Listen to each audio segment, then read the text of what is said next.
शलाकया चक्षुरुन्मीलितं येन तस्मै श्री गुरवे नमः। वाञ्छाकल्पतरुभ्यश्च कृपासिन्धुभ्य एव च पतितानां पावनेभ्यो वैष्णवेभ्यो नमो नमः। जय श्री रूप श्री सनातन भट्ट रघुनाथ श्री जीव गोपाल भट्ट दास रघुनाथ। हे छाई गोसाई करी चरणा वंदन जहाँ हईते विघ्न नाश अभीष्ट पुराण। श्री कृष्ण चैतन्य प्रभु नित्यानंद श्री अद्वैत गदाधर श्रीवासादि गौर भक्त वृंद। हरे कृष्णा कृष्णा कृष्णा हरे हरे, हरे राम राम राम हरे हरे। धीरू प्रभु, पिछले वाला स्मरण है कुछ जो हमने किया था महाराज जी के विषय में, बताओ। उस दिन जो हमने श्रवण किया वो प्रसंग था कि जैसे एक व्यक्ति ने बोला था कि श्रील स्वामी महाराज जी का जो स्वरूप है वो सखा है ना, किंतु ये प्रसंग आया क्यों? महाराज जी वाले कथा से इसका क्या संबंध है? पहले क्योंकि उसमें महाराज जी के ऊपर भी उन्होंने बोला कि एक समय महाराज जी ने भी कहा। वो ये पूरा कथा हटा दो जी। इससे पहले प्रसंग क्या चल रहा है? उनके पिताजी ने, महाराज जी के पिताजी ने उनको क्या सिखाया? उनके पिताजी ने उनको क्या सिखाया था जो हम सुन रहे थे? वो मुख्य विषय, ये इसको समझने के लिए बाद में जी। मुख्य विषय था कि बाहर के लोगों से घुल मिल करके बात नहीं करना। विषय ये वाला है, उसको बताओ। उसमें महाराज जी कह रहे हैं कि उनके पिताजी ने उनको सिखाया है कि बाहर के व्यक्तियों से अधिक घुल मिलकर ज़्यादा बात नहीं करते, उनको अपनी वस्तुएं नहीं दिखाते, और फिर अगर कोई वस्तु तुम्हारी चोरी हो जाए तो फिर बाद में तुम हाय हाय करो उसके लिए, तो इसमें तुम्हारा ही दोष है क्योंकि तुमने दूसरे को सुयोग प्रदान किया चोरी करने का। और उसमें आपने पहले बताया था कि जैसे किसी व्यक्ति से, जैसे कहीं ट्रैवल कर रहे हैं या किसी से कोई आदान प्रदान नहीं करना, कोई खाने की वस्तु हो सकता है उसमें कोई मिला के कुछ कोई हानि पहुंचाए आपको, या फिर उससे अगर तुम किसी से ले भी लेते हो तो एक तरह से एक कर्म बंधन बनता है उससे कि आपने किसी से कुछ ले लिया किंतु उसको वापस नहीं करा। और एक और बात थी, ठीक हम लोग जो पढ़ रहे थे वो ये था कि महाराज जी अपने विषय में बतला रहे हैं, जब मैं लगभग 11-12 वर्ष का था तब हमारे पूर्व आश्रम में कुछ मिस्त्री मजदूर आदि निर्माण कार्य करने के लिए आते थे।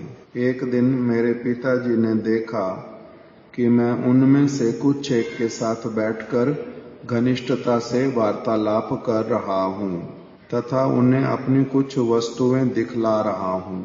संध्या के समय उन लोगों के चले जाने के पश्चात पिताजी ने मुझे अपने निकट बुलाकर समझाते हुए कहा, किसी नए व्यक्ति के आने पर उसे चोरी करने का सुयोग देकर उसे बाद में चोर कहकर शोर शराबा करना बहुत गलत बात है।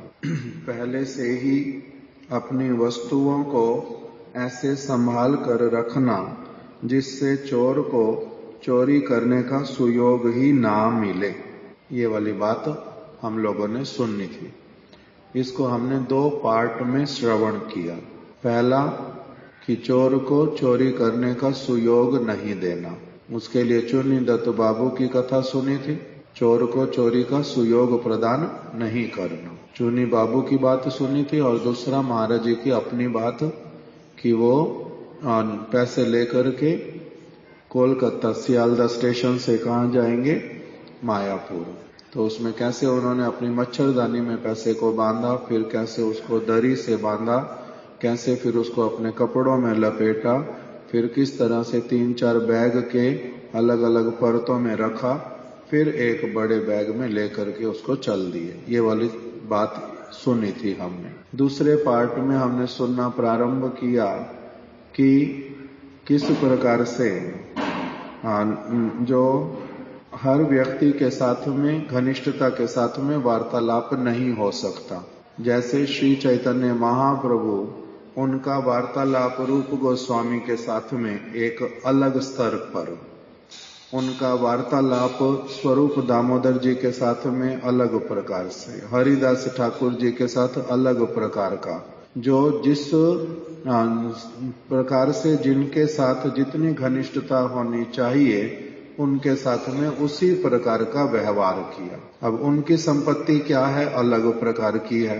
संसार के व्यक्ति की संपत्ति अलग प्रकार की है। तो इसीलिए घनिष्ठता के साथ में किसके साथ में करना, इस विषय पर हम लोगों ने विचार किया था। ददाति प्रतिगृह्णाति गुह्यम आख्याति पृच्छति। अपनी गुह्य बात किसी को बताना और गुह्य बात किसी से पूछना, सुनना। अब आपने अपने हृदय की बात किसी को बतलाई और उसने क्या किया, उसने जाकर के आपके लिए असुविधा खड़ी कर दी। ऐसे वाला भी होता है या नहीं होता? आपने किसी को अपने मन की बात बतलाई और उसने क्या किया, आपका फायदा उठाया अथवा आपके लिए परेशानी खड़ी कर दी। तो इसीलिए फिर उस व्यक्ति से सतर्क रहना पड़ेगा ना, नहीं रहना पड़ेगा न, तब भी उसके साथ में उसी तरह से फिर व्यवहार करते रहेंगे जैसा पहले कर रहे थे। ऐसे वाले तो सब समय हम लोगों को जीवन में ये शिक्षा मिलती है ना, बार बार अलग अलग लोगों से। तो किससे कितना मित्रता करना, कितना घनिष्ठता रखना, नहीं रखना, ये सब क्या है, ऐसे सोच विचार करके बुद्धिमान व्यक्ति करता है। तो ये वाला विषय हम लोग सुन आए हैं। फिर उसके बाद में उसी में कहा, गाड़ी में जाने पर अपरिचित लोगों से इतना मिलना जुलना नहीं कि वे तुम्हारे विषय में सब कुछ जानकर बाद में तुम्हें ही पागल बनाकर ठग लें। गाड़ी में जाने पर अपरिचित लोगों से इतना मिलना जुलना नहीं कि वे तुम्हारे विषय में सब कुछ, गाड़ी में मिलते हैं लोग या नहीं मिलते। मैंने कहाँ जाना, मान लो मैंने जाना गोवर्धन से श्रीधाम मायापुर।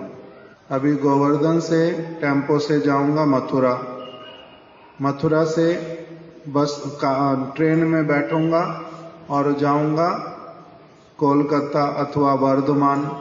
वहां से फिर आगे यात्रा करूंगा, बस में लोग मिलेंगे अथवा गाड़ी में बैठूंगा तो भी ड्राइवर होगा कम से कम, कार में। तो कहीं ना कहीं सब कुछ ना कुछ मिल रहे हैं ना लोग। तो गोवर्धन में भी लोग मिलते थे, मार्ग में भी मिल रहे हैं, नवद्वीप में जाकर के भी मिलेंगे, सब जगह पर ही तो होगा ऐसे वाला। अभी इसी में ही कुछ अपरिचित हैं, कुछ परिचित हैं। जो अभी कहता हूं परिचित हैं, एक समय में वो भी क्या थे, अपरिचित थे, उनको भी तो नहीं जानता था। इस विषय में भी हम लोगों ने चर्चा की थी कि जिनके साथ में हमारा परिचय होता, अच्छे से भी परिचय होता है, उनके साथ में कभी तो हम क्या थे, पहले अपरिचित थे। गुरुदेव से मैं पहले अपरिचित था, महाराज जी के साथ में पहले अपरिचित था, हमारे सिद्धांति महाराज उनके साथ में भी अपरिचित था।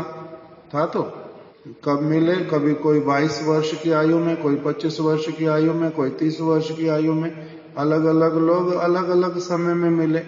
तो पहले तो अपरिचित ही थे। तो अपरिचित के साथ में भी धीरे धीरे क्या होता है, परिचय होता है। अब ये सारी चीज के बीच में समझने वाली जो बात मन में आ रही है वो ये है कि हमारी ये जो जीवन की यात्रा है, ये भी तो एक प्रकार से इसको भी क्या कह रहे हैं, यात्रा ही तो कह रहे हैं। ये भी एक यात्रा है।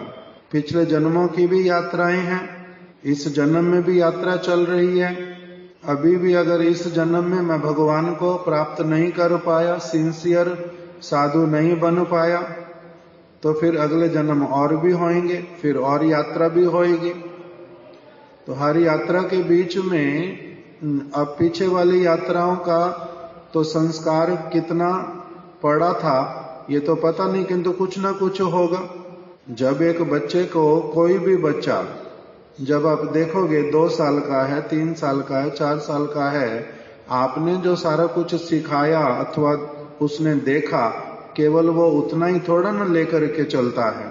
उसके पिछले जन्मों का भी जो बैग है वो अपने साथ में लेकर के आता है, अपने साथ में लेकर के आता है प्रत्येक व्यक्ति, प्रत्येक बालक। इसीलिए उसकी बाल्य अवस्था में ही कुछ कुछ अपनी चीज, ये इस चीज को मेरे को पकड़ के रखना, ये मेरी है, मेरे से मत छीनो, मेरे हाथ में आगे लड़ाई करते हैं ना, बच्चे भी करते हैं आपस में। तो क्यों करते हैं? क्योंकि पिछले जन्मों का भी तो मन बुद्धि अहंकार साथ में चल रहा है। तो नया शरीर ये वाला मिला, बाहर वाला, अंदर वाला आत्मा के साथ में जो सूक्ष्म शरीर है वो तो उसका जन्म जन्मांतर चल रहा है साथ में। तो इसी प्रकार से अब हमारी यात्रा जो ये वाली है, इसमें जो अब हमारा अभी मनुष्य शरीर मिला हुआ है, इसमें जो मेरी यात्रा चल रही है, इसमें अब कुछ ऐसे होते हैं लोग परिचित हैं पहले से, उनको अपरिचित कर देना पड़ता, कुछ अपरिचित हैं उनको परिचित, उनके साथ परिचय करना पड़ता। दोनों तरह के लोग ही मिलते हैं। तो अभी गुरुदेव एक समय में अपरिचित थे, फिर क्या हो गए हैं, अभी परिचित हो गए हैं। अभी वो परिचित जो हुए हैं उनके संग से क्या हुआ, परम गुरुदेव से परिचय, शिला वामन गोस्वामी महाराज जी से परिचय, शिला त्रिविक्रम गोस्वामी महाराज जी से परिचय, गुरु परंपरा के अनेक अनेक आचार्यों से परिचय, ये होता जा रहा है ना। तो अभी पहले भले ही वो लोग अपरिचित थे, किंतु अब क्या हो रहा है, उनके साथ परिचय हो रहा है। जब अच्छे लोगों के साथ में मेरा परिचय हो रहा है तो इससे क्या होगा, मेरा लाभ होगा, मेरे को अच्छे से अच्छी चीजें सीखने के लिए मिलेंगी, मेरा भविष्य बड़ा अच्छा होगा अगर मैं अच्छे लोगों के साथ में अपना परिचय बढ़ाऊंगा दिन प्रतिदिन। और अगर बुरे लोगों के साथ में परिचय रखूंगा तो क्या होगा, मेरा दुर्गति होगा, मेरे हृदय में खराब बातें आएंगी, मेरा जन्म जन्मांतर जो है फिर खराब होएगा। तो इसीलिए हर कोई व्यक्ति ही इस जगत का हमारे लिए एक समय में परिचित, एक समय अपरिचित। अभी मेरा किसी से परिचय हुआ, मित्रता भी हुई, साथ में रहना भी हुआ, किंतु फिर पता चला कि नहीं भाई, इनका तो अभी ये बहुत प्रकार का अनर्थ है। तो इसलिए क्या करना पड़ता, फिर वहां पर फिर से वहां पर अपने आप को दूर करना पड़ता। परिचय होने पर भी फिर क्या कर लो, नहीं भैया अपने आप को इनसे दूर करना पड़ेगा, नहीं तो ये तो मेरे लिए असुविधाजनक है। तो इसीलिए महाराज जी हम लोगों को एक अंग्रेजी की कहावत सुनाते थे। वो बोलते थे कि foolish friend, intelligent enemy is better than foolish friend. Intelligent enemy is better than foolish friend. अगर किसी का मित्र जो हो अपना वो मूर्ख हो तो कह रहे हैं उससे अच्छा है कि मेरा बुद्धिमान शत्रु हो। बुद्धिमान शत्रु होने से क्या करेगा, बुद्धिमान शत्रु मेरे को मेरी दोष दिखा देगा, मेरे को ठीक होने का अवसर देगा, व्यर्थ में मेरे साथ लड़ाई नहीं करेगा, क्योंकि वो कौन है, बुद्धिमान शत्रु है, व्यर्थ में थोड़ा ना लड़ाई करेगा। जो शत्रुता करता है उसके द्वारा मेरे को वो हानि नहीं पहुंचाएगा कभी भी। बुद्धिमान शत्रु, बुद्धिमान शत्रु जो होता है मेरे को लाभ पहुंचाता है। कैसे, शत्रु भी कभी लाभ पहुंचाता है माता, शत्रु कभी लाभ पहुंचाता है, बुद्धिमान शत्रु लाभ पहुंचाता है। जैसे श्रीला गौर किशोरदास बाबा जी महाराज जी के पास में कोई व्यक्ति आया और बाबा जी महाराज जी को बोल रहा है कि बाबा जी महाराज मैं आपका शिष्य बनना चाहता हूं। वो कहते तू मेरा शिष्य बनना चाहता है, मैं तेरा मुंह ना देखूं कभी भी, मेरे निकट में कभी आना नहीं, अगर कभी आया इतना पिटाई लगाऊंगा तेरे को याद रहेगा सब समय। तो क्यों बाबा जी महाराज, मैं आपका जो है आपका शिष्य बनूंगा, आपसे अच्छी चीजें सीखूंगा, तो मेरे से अच्छी चीजें सीखेगा, मेरा समय नष्ट करेगा, शत्रु कहीं का, जा यहां से। आ गया समय नष्ट करने के लिए। तो अभी इनको अपने से अलग तो किया, किंतु इनको इनका अहित किया न हित किया। उनके मन में क्या भर दिया कि तुम अगर भगवान का भजन करोगे तब तो तुम अच्छे व्यक्ति, अगर तुम भगवान का भजन नहीं करोगे तब तुम बुरे व्यक्ति। उसको जो ये बात सिखा दी, ये कह करके कि मैं तुम मेरे शत्रु हो, मेरा समय नष्ट करने आए हो, मेरे को भगवान का भजन नहीं करने दोगे, तुम मेरे शिष्य बनोगे, मेरा समय नष्ट करोगे। ये जो सारी बातें सिखलाई, ये क्या है? शत्रुता ना मित्रता? बातें तो अच्छी सिखलाई ना। तो इसीलिए बोलते हैं कि जो इंटेलिजेंट शत्रु होगा, अब हम किसको शत्रु समझते हैं अपना?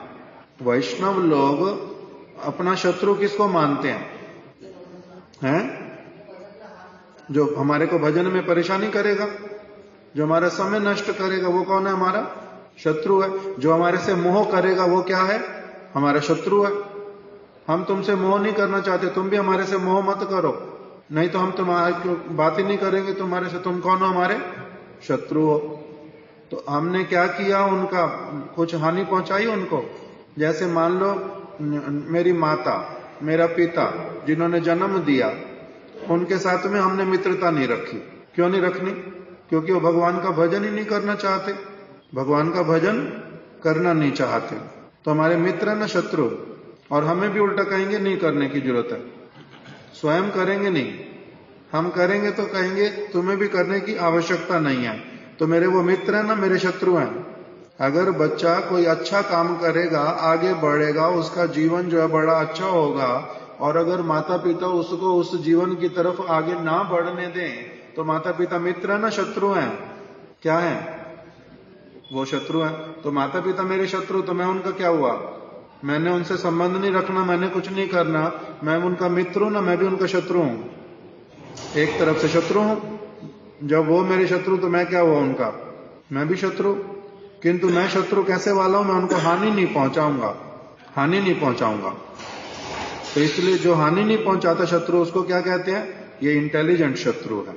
हानि नहीं पहुंचाऊंगा, कभी भी होगा तो उल्टा क्या करूंगा? लाभ ही पहुंचाऊंगा। उनको लाभ क्या पहुंचा दिया?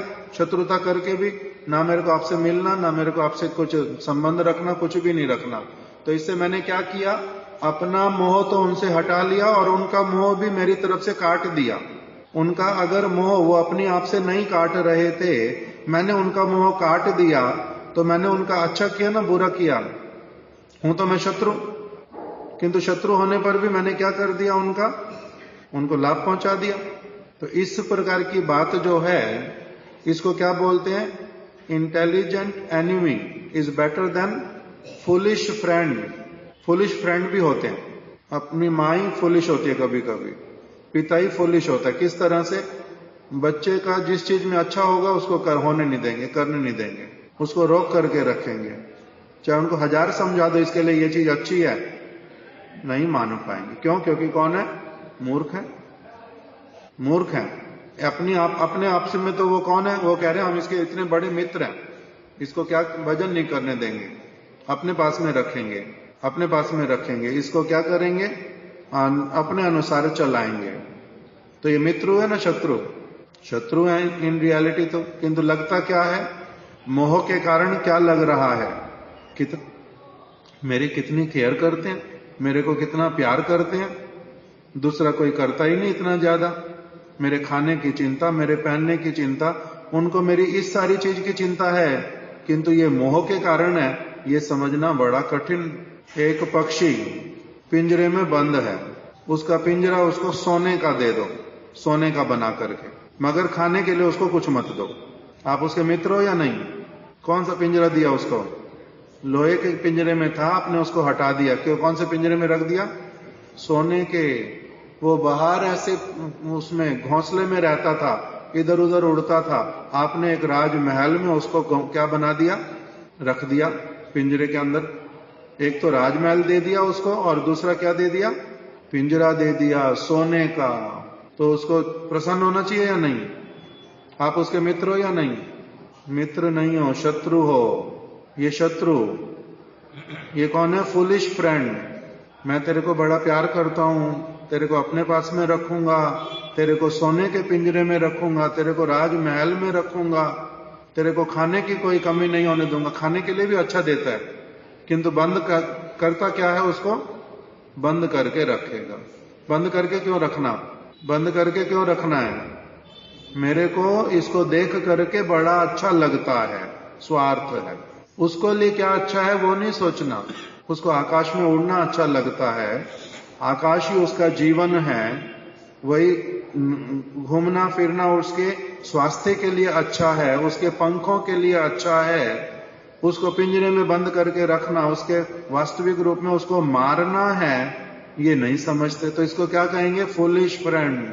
ये कौन है? Foolish friend. तो इसलिए इंग्लिश में क्या कह रहे हैं? Intelligent enemy is better than foolish friend. कह रहे हैं अगर मित्र हो तो कैसे वाला हो? इंटेलिजेंट हो। इंटेलिजेंट मित्र हो तब तो बहुत अच्छा। हमारे गुरुदेव हमारे कौन है? इंटेलिजेंट फ्रेंड, बुद्धिमान मित्र है। वो हमारे को क्या करते हैं? सब प्रकार से हमारा मंगल का कामना करते हैं, हमारे को बड़े आगे की तरफ ले जाने की चिंता करते हैं। इसलिए उनका नाम क्या है? Intelligent friend. और जो केवल मेरे को इस संसार में बांध के रखेगा, मोह के चक्कर में मेरे को डाल करके रखेगा, उसको क्या कहते हैं? Foolish friend. वो फुलिश फ्रेंड है, वो मेरे को क्या करेगा? असुविधा में डालेगा। इसलिए फुलिश फ्रेंड होना अच्छा बात होता नहीं। इंटेलिजेंट एनिमी अच्छा, जो क्या करता है? कड़वी बात बोल देता है भले ही, किंतु उसमें भी मेरा क्या होता है? हित छिपा हुआ होता है। तो इसीलिए इसमें क्या बता रहे हैं कि हमारी ये जीवन की यात्रा चल रही है। इस जीवन की यात्रा में क्या होता है? कुछ अपरिचित लोग परिचित बनते हैं, कुछ अपरिचित को क्या कर देना पड़ता है? परिचित अपरिचित बनते हैं, अपरिचित परिचित बनते हैं। सारा कुछ ही चलता रहता है। किसी को नहीं जानता था, फिर जैसे कैसे करके संपर्क में आ गए, जानना प्रारंभ हो गया। गुरुदेव को नहीं जानता था, परिचित था ही नहीं, फिर परिचय में आ गए। फिर परिचय में आ गए तो कुछ हद तक तो उनको समझ पाया, और आगे नहीं समझ पाता। तो उनसे अभी क्या करने की इच्छा करती है? और अधिक परिचय हो जाए, और अधिक परिचय हो जाए, और अधिक परिचय हो जाए। उनके साथ में अलग प्रकार का। और किसी किसी के साथ में क्या होता है? परिचय पहले से है, फिर क्या होता है? नहीं नहीं, इनसे क्या हो जाए? उल्टा अपरिचय हो जाए। ये कभी ना मिले तो अच्छा ही, कभी ना दिखाई दे तो बहुत अच्छा, कभी अगर 2-4 साल में 10 साल में कभी दिखाई भी दिए तो एकदम से क्या होता है? भैया मेरे को ना देखे तो अच्छा, ना बात करे तो अच्छा। ऐसा सोच रहा था किंतु एकदम सामने मिल गया। फिर भी मिलने के साथ साथ ओहो अच्छा नहीं, मैं अभी बहुत बिजी हूं, बाद में मिलते हैं, तो मन बड़ा अच्छा हुआ, इसको टाइम ही नहीं है, नहीं तो अभी बात करनी पड़ती। तो अलग अलग हो गया ना? नहीं हो गया, अलग अलग हो जाता है, परिचित अपरिचित। इसीलिए देखना पड़ता है वास्तविक रूप में मेरा जो कृष्ण भक्ति है, कृष्ण प्रेम है, मेरी आत्मा वाली वस्तु जो है, किसके साथ में रहने पर, किसकी बात सुनने से, किसकी सेवा करने से मेरा कृष्ण के साथ में अधिक घनिष्ठता होता है, और किसके साथ में रहने से करने से वो वाली वस्तु मेरी कोई उन्नति नहीं होती। जिनके साथ में रहने से मेरी उस वस्तु की उन्नति होती है, वो उनको तो क्या करना चाहिए? अपने बहुत घनिष्ठ मित्र के रूप में स्वीकार करना चाहिए। और जिनके साथ रहने से वही चीज नहीं होती है, बाकी हजारों चीजें होती रहती हैं, उनके साथ में क्या करना चाहिए? अपनी दूरी बनानी चाहिए। किसी को अपरिचित करना जीवन में, और किसी को परिचित करना है। अनजान व्यक्ति है, इसको जानता नहीं, इसको सुयोग देना नहीं चोरी करने का, अपनी सारी बात बताना नहीं। और किसी किसी अच्छे से जानने वाले व्यक्ति को भी, हमारे कोई एक रिश्तेदार थे, उनसे सारे लोगों ने सब बात छिपानी, जैसे उन्होंने आना सारे चुप। क्यों? इसको कुछ भी इसके सामने बात होगी ढिंडोरा पीटेगा जगह जगह जा करके और परेशानी करेगा बहुत अधिक। तो इसीलिए क्या करना पड़ता है, परिचित है कब से, जन्म से परिचित होने पर भी अब इसको क्या करना है, अपरिचित पूरी तरह से। मजबूरी है, कभी कभी बैठता है पास में, इधर उधर की तो बात उनसे कर लो, किंतु हृदय की बात मत करो उनके सामने कुछ भी। उसको क्या बना करके रखो, अपरिचित। तो इसीलिए अपरिचित का अर्थ केवल मात्र इतना ही नहीं है कि जान पहचान नहीं है। जान पहचान होने पर भी बहुतों को क्या करके रखना पड़ता है, अपरिचित। क्यों? क्योंकि हमारी ये जीवन यात्रा चल रही है। यात्रा जब एक व्यक्ति करता है तो उसका क्या होना चाहिए, यात्रा जब करना प्रारंभ करता है उसमें कुछ ना कुछ पहले से है या नहीं है। किसी की आज यात्रा शुरू हुई जेल में से, उसको जेल के अंदर डाल दिया, उसकी अब जेल की यात्रा शुरू हो गई ना। तो उससे पहले कुछ किया था ना नहीं किया था उसने, ना जेल की यात्रा ऐसे ही प्रारंभ हो गई। जेल की यात्रा ऐसे ही प्रारंभ होती है, कुछ ना कुछ तो पीछे का है ना लेना देना। तो उसकी जेल की यात्रा प्रारंभ हुई। अब उसके अंतर्गत उसको नए लोग मिलेंगे ना नहीं मिलेंगे, सारे नए लोग मिलेंगे। जेल में मोस्टली ऐसे होता है कि अकेला व्यक्ति जाता है, पहले के जान पहचान के लोग थोड़ा ना होते हैं वहां पर अंदर। वहां पर नया संसार शुरू किया। अब धीरे धीरे रह करके वहां पर बुद्धिमान व्यक्ति को क्या करना पड़ता है, देखना पड़ता किसके साथ मित्रता रखूं नहीं रखूं, बात करूं नहीं करूं, लेन देन करूं या नहीं करूं। साधारण मनुष्य वाला जो मनुष्यता वाला व्यवहार वो अलग। अभी कोई आया, किसी को जल दे दिया, बैठने के लिए आसन दिया, गर्मी लग रही पंखा चला दिया, अथवा सोना चाहता है सोने के लिए जगह दे दी, ये एक अलग प्रकार का व्यवहार हो। किसी के साथ कितना करना पड़ता, किसी के साथ कितना, किसी के साथ कितना, अलग अलग है। तो इसीलिए यहां पर बहुत सारी बात एक साथ समझने की है कि अपरिचित के साथ खाने पीने का आदान प्रदान कभी भी काम में नहीं है। अपरिचित मतलब जिनको मैं अभी अच्छी तरह से नहीं जानता वो भी अपरिचित है। भगवान को जानता हूं अच्छी तरह से, भगवान की सारी धारणा मेरे को अच्छी तरह से है या बहुत लिमिटेड धारणा है, तो इसलिए मैं उनसे क्या हूं अभी, अपरिचित। मेरा उनसे अभी परिचय नहीं हुआ ठीक ठीक रूप में। गुरुदेव मेरे लिए परिचित है ना अपरिचित, एक स्तर पर परिचित, किंतु बहुत सारे स्तर पर अभी क्या है मेरे लिए, अपरिचित। मेरे को उनकी सारी बातें पता है, उनके मन के भीतर क्या चलता है पता है, मैं उस चीज को पहुंच पाता हूं, वहां तक पकड़ पाता हूं नहीं। कुछ कुछ समझ आता है बाहर की चीजों से, उन्होंने इससे बात की, उन्होंने ये किया, उन्होंने वो किया, इतना ही तो समझ आता है। तो इसीलिए परिचित होना बहुत अलग प्रकार की बात है। हमारा बहुत साधारण भाषा में हम क्या ले लेते हैं, मतलब जिस व्यक्ति को कभी देखा नहीं, उनका नाम पता नहीं, मिला नहीं था पहले कभी, वो अपरिचित है। बाकी तो दूसरा परिचित है मेरे से। मैं विशाल प्रभु को जानता हूं, इनके मेरे क्या है परिचय। क्या परिचय, मेरे को पता ही नहीं है सुबह से लेकर के रात तक वो क्या करता क्या नहीं करता, परिचय हो गया नहीं परिचय। कहां परिचय है, परिचय कौन सी कंपनी में जाता, उसके मित्र कौन है, किस पर्पस से काम करता है, घर में कैसा व्यवहार रखता है, ये सारा कुछ पता है नहीं पता। तो परिचित ना अपरिचित, अपरिचित कहां परिचित हुआ। तो इसी प्रकार से बोल रहे अपरिचित के साथ में खाने पीने का आदान प्रदान कभी भी काम में नहीं है। जिसका मन मैं जानता नहीं, जिसके हृदय को नहीं जानता हूं, जिसके व्यवहार को नहीं जानता हूं, जिसके कर्मों को नहीं जानता हूं, जिसके आगे पीछे के क्या चीजें उसको नहीं जानता हूं, इनके साथ आदान प्रदान करने से क्या होगा, असुविधा होगी। उनकी चीजें कि जिसका भी संग करूंगा किसी भी प्रकार से, संग खाने पीने से भी संग होता है, किसी को देखने से मिलने से भी संग होता है, किसी के पास में पत्र लिखना पत्र मंगवाना उससे भी संग होता है, अनेक प्रकार का संग है। तो अपरिचित के साथ में कह रहे लेन देन जो है वो काम में नहीं है। जितना कम बोलने से काम चल जाए उतना कम बोलना ही अच्छा है। किसके साथ? अपरिचित के साथ। अब अपरिचित है कौन? इसकी डेफिनेशन डिफरेंट है। जिसको जितना जानते हैं उसके साथ में उस प्रकार का और उतना ही वार्तालाप करना है। भगवान के साथ में कितना वार्तालाप करना है? मैंने आज क्या खाया, मैंने आज कपड़े कैसे पहने, मैंने साबुन कौन सा लगाया, मार्केट में मेरे को क्या दिखाई दिया आज। ये भगवान के साथ बातें करने की हैं करने की ना? नहीं। तो क्या वो मेरे परिचित नहीं है? सारी बात कर सकते हैं उनके साथ? तो सारी बात करने की होती है? परिचित नहीं है, इसीलिए ऐसी वाली बात करनी पड़ेगी।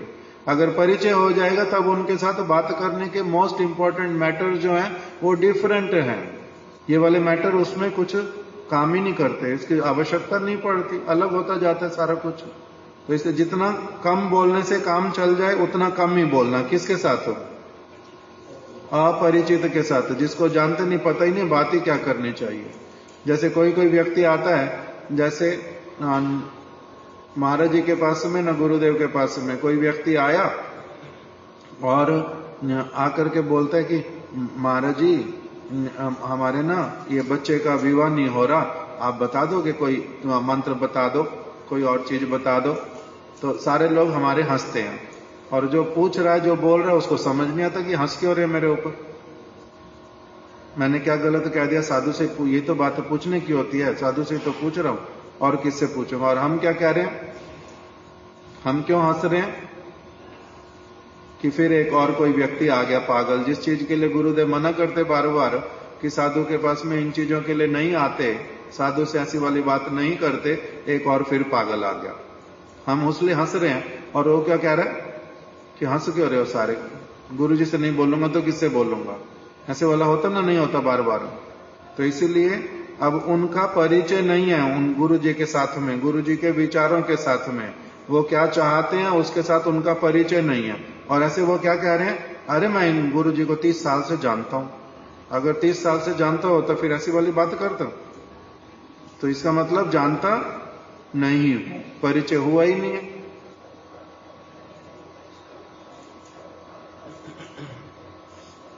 तो जैसा भी हो, तो ये सारी बातें इसमें महाराज जी ने बतलाई कि उन्होंने अपने पिताजी से क्या क्या सीखा।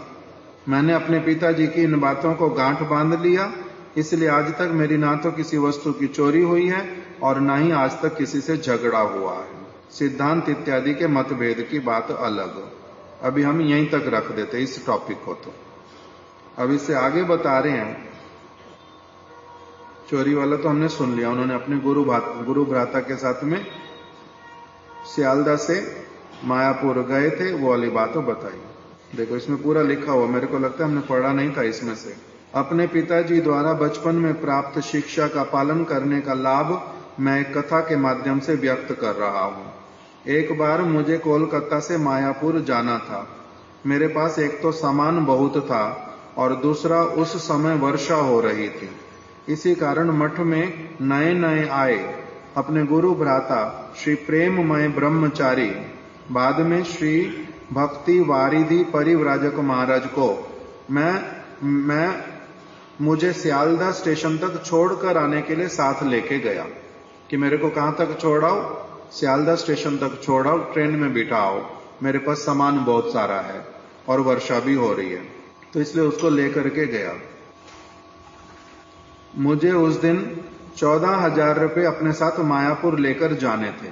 मैं उन 14,000 रुपयों को पहले अपने गमछे में मैंने उसको लपेट लिया, फिर उस गमछे के ऊपर मच्छरदानी तथा उसके ऊपर दरी को रोल करके अच्छे से बांधकर अपने कंधे पर लटकाने वाले बड़े झोले में डाल दिया। फिर उस झोले के ऊपर मैंने अपने सारे कपड़े जो हैं लपेट दिए। फिर 3 अलग अलग बैग लेकर के वो भी एक के बाद एक सामान सारा उसमें डाल दिया। फिर मैंने उसको अपने कंधे पर लटका लिया और दूसरा सारा जो सामान था वो मैंने प्रेममय ब्रह्मचारी को दे दिया कि ये तुम उठा करके चलो। मैं एक बैग को उठा करके जाऊंगा जिसमें क्या था, है तो 14,000 रुपये, किंतु उसको रखा इस तरह से कि वो भी बहुत सारी चीजें हो गई एक साथ में। वो मैंने उठा करके रखा और अन्य सामान प्रेममय ब्रह्मचारी को दे दिया। मैंने अपने हाथ में तथा प्रेममय ने अपने हाथ में वर्षा से बचने के लिए एक छाता खोलकर पकड़ रखा था। दोनों ने अपना क्या लिया हुआ? एक एक छाता लिया हुआ, सामान भी उठाया हुआ है और छाता भी लिया हुआ। किससे? वर्षा से बचने के लिए। मार्ग में एक दाढ़ी वाला व्यक्ति वर्षा से बचने का अभिनय करके मेरे छाते के नीचे मेरे साथ साथ चलने लगा। मैंने कोई आपत्ति नहीं की। वर्षा हो रही है, छाता मेरे पास है, अगर कोई, मैं तो बच ही रहा हूं बरसात से, कोई दूसरा साथ में चलने लगा तो मैंने कोई आपत्ति नहीं की।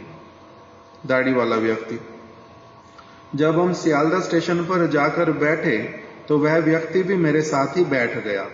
श्री प्रेममय प्रभु मुझे कहने लगे, महाराज आपका झोला तो नीचे से ब्लेड द्वारा काटा गया है। उसने क्या किया? चलते चलते ही रास्ते में उस व्यक्ति ने महाराज जी के बैग को क्या किया था? ब्लेड से काटा था। चलने तो लगा था, किस लिए? ऐसा लगा कि जैसे उसको क्या चाहिए? वर्षा से वो बच रहा है। वर्षा से बचने के साथ साथ वो अपना और क्या काम कर रहा है? बैग में से चोरी करेगा, तो इसलिए उसने ब्लेड लगाया नीचे से। तो महाराज जी कह रहे हैं, मेरे को प्रेममय प्रभु ने मुझे कहा, आपका झोला तो नीचे से ब्लेड द्वारा काटा गया है। मैंने उत्तर दिया, काटने दो, काटने वाले को पंचपात्र मिलेगा। पंचपात्र मतलब आचमन पात्र। पंचपात्र मिलेगा, तिलक मिलेगा, शीशा मिलेगा और गीति गुच्छ मिलेगी। अच्छा है, भजन करेगा इन सारी वस्तुओं को लेके, और क्या करेगा? पंचपात्र लेगा, आचमन करेगा, तिलक लगाएगा, इन सारी वस्तुओं को लेकर भजन करेगा। और क्या होगा? महाराज जी कह रहे हमारी भी कुछ सुकृति बनेगी। हमारा सामान ले गया, ग्रंथ पढ़ेगा अगर, और पंचपात्र का उपयोग करेगा, तिलक का उपयोग करेगा, हमारी चीज हम तो देना नहीं चाहते थे। कोई अगर ब्लेड मार के अपनी आप से उसमें से ले लेगा तो उसका क्या करेगा? क्या मगर फिर सामान का उपयोग तो उसका वही वाला ही है। ग्रंथ को पढ़ेगा तो अच्छा होगा, तिलक करेगा तो अच्छा होगा, उपयोग वही है। अगर सचमुच में लेगा इन चीजों को चोरी करके तो इससे क्या होगा? हमारी भी सुकृति बन जाएगी कुछ। कह रहे मैंने एक बार टेढ़ी नजर से भी नहीं देखा झोले को, कि उसने तो बोल दिया कि आपके ब्लेड, इसको झोले को ब्लेड से काट दिया है, तो कह रहे मैंने टेढ़ी नजर से भी देखा नहीं। वह निकट में बैठा व्यक्ति मेरी बात सुनने के 2 मिनट बाद ही वहां से उठकर चला गया। जिसने ब्लेड चलाया था पहले तो बैठ गया साथ में, किंतु अब क्या किया? वो चला गया वहां से। इस प्रकार अपनी ओर से सुरक्षित होने पर किसी को चोर नहीं कहना पड़ता। अपना सामान ठीक से रखा हुआ था, इसलिए क्या हुआ? दूसरे को चोर कहना नहीं पड़ा, चोरी का सुयोग उसको दिया नहीं। इस प्रकार से महाराज जी ने ये वाली कथा अपनी सुना दी। आज यहीं तक रख देते, कल आगे श्रवण करेंगे। वांछा कल्पतरुभ्यश्च कृपा सिंधुभ्य एव च पतितानां पावनेभ्यो वैष्णवेभ्यो नमो नमः। केशव, कपिल प्रभु के साथ परिचित है ना अपरिचित? पूरी तरह से? कहते हाँ इसने अभी नहीं समझी कथा, उल्टा बुझली राम। धीरू प्रभु मेरे को जानते ही जितेंद्र प्रभु हमारी जान पहचान है, थोड़ी है किंतु है। परिचय अलग अलग है ना? वही तो, ऊपर से जानने से कुछ होता नहीं। ये तो क्या है? चमड़ी है कि सिर्फ, और है क्या? चमड़ी को जानने से चमार बनते हैं, आत्मा को जानने से भक्त बनते हैं, नहीं तो चमार केवल। कथा है ना ये वाली? कौन सी वाली कथा सुनाओ? जितेंद्र प्रभु को माइक देना। चमार वाली कथा नहीं आती? नहीं आती? दीगू भाई सुनाओ। आपको भी नहीं आती? कैसा पागल आपको?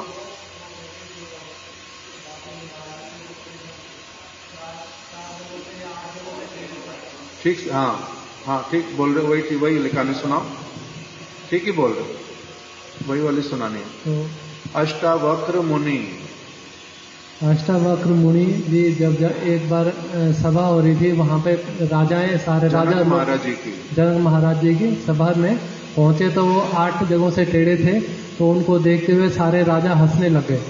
तो उनको देख के अष्टावक्र जी से और जोर जोर से हंसने लगे। तो कहते कि मैं सोच रहा था कि मैं कि ज्ञानियों की सभा में आ गया, लेकिन यहाँ तो सारे चमार बैठे हुए हैं, शरीर को ही देखते हैं, आत्मा के परिचय को जानते नहीं। अष्टावक्र मुनि, उन्होंने एक मनादी सुनी, मनादी करवाई जनक महाराज जी ने कि हमारे राज्य में आसपास में जितने सारे लोग हैं, सारे विद्वान लोग आज हमारी सभा में आ जाओ। सबको बुलाया, तो अष्टावक्र मुनि भी आए, वो भी सभा में आए।